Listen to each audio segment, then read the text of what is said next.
এবং school service কমিশনে দাগিদের তালিকা প্রকাশ করা হয়েছে। সেই তালিকা প্রকাশ করতেই কার্যত হইচই পড়ে গিয়েছে। তালিকায় 1806 জনের নাম নিয়ে তুমুল বিতর্ক। বিরোধীদের দাবি যে এই তালিকা অসম্পূর্ণ, গরমিলে ভরা। এমনকি ঘোট পাকিয়েছেন মাননীয়ার চোরেদের দল। একই দাবি আইনজীবী ও দাগি শিক্ষকদের। আর সেই তালিকাতেও তাহলে কি কারচুপি হয়েছে? বহু দাগিকেই আড়াল করবার কি মরিয়া চেষ্টা তাহলে শেষ পর্যন্ত করে গিয়েছে এসএসসি?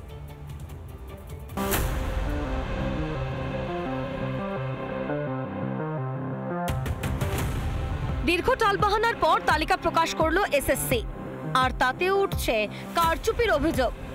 যে তালিকা প্রকাশ করা হয়েছে সেটা মূলত উত্তরপত্রের জালিয়াতি ও র্যাঙ্ক জাম্পের অভিযোগের ভিত্তিতে। এর বাইরেও প্যানেল উত্তীর্ণ ও প্যানেলের বাইরেও যারা নিয়োগ পেয়েছে তাদের নামের তালিকা কোথায়? প্রশ্ন তুলে এমনটাই অভিযোগ বিজেপি। এই তালিকা অসম্পূর্ণ, কারণ এই তালিকায় অ্যাড্রেস নেই, স্বামীর নাম বা বাবার নাম নেই, তার কিন্তু খুব ক্লিয়ার কিছু নেই।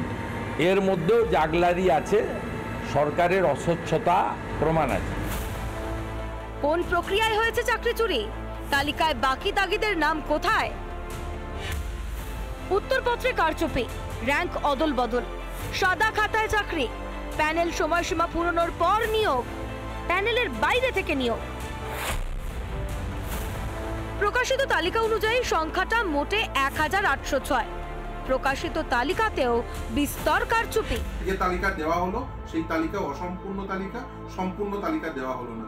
আসলে টেন্টেড ক্যান্ডিডেটদের সঙ্গে রাজ্য সরকার, এসএসসি এবং বোর্ড আগেও ছিলেন, বর্তমানেও রয়েছেন, সেটা বোঝানোর জন্যই এই লিস্ট 1 বলে অসম্পূর্ণ তালিকা দেওয়া হলো। কিন্তু লিস্টটা যে দিয়েছে এটাও একটা জালিয়াতি করে, যাতে মানুষ কাউকে চিনতে না পারে, আইডেন্টিফাই করতে না পারে, সেই জন্য কে কোন স্কুলে নিয়োগপত্র পেয়েছেন তাও দেওয়া হবে। তালিকায় কারচুপির অভিযোগ, তা নিয়ে ফের আইনি লড়াইয়ের হুঁশিয়ারি দিয়ে আদালতের পথে দাগি শিক্ষকরা। সুপ্রিম কোর্টের অর্ডারকে ভুল ব্যাখ্যা করে ইচ্ছাকৃতভাবে এসএসসি এই যে কাজটা করেছে, এর বিরুদ্ধে আমরা আইনি পদক্ষেপ নেব এবং যতদূর যেতে হয় আমরা যাব। কারচুপির পর কারচুপি, একটা চুরি ঢাকতে নতুন নতুন ছলাকলা। আর কত খেলা দেখাবেন মাননীয় আপনার দলবল? চোরেদের আড়াল করতে আর কত কারসাজি করবেন? কবে থামবে এই চাকরি চুরির খেলা? রিপাবলিক বাংলা। নানা ধরনের কন্টেন্ট দেখার জন্য লাইক করুন, শেয়ার করুন আমাদের ফেসবুক পেজ, সাবস্ক্রাইব করুন আমাদের ইউটিউব চ্যানেল। পাশাপাশি অন্যান্য ব্রেকিং নিউজের জন্য অবশ্যই চোখ রাখুন রিপাবলিক বাংলায়।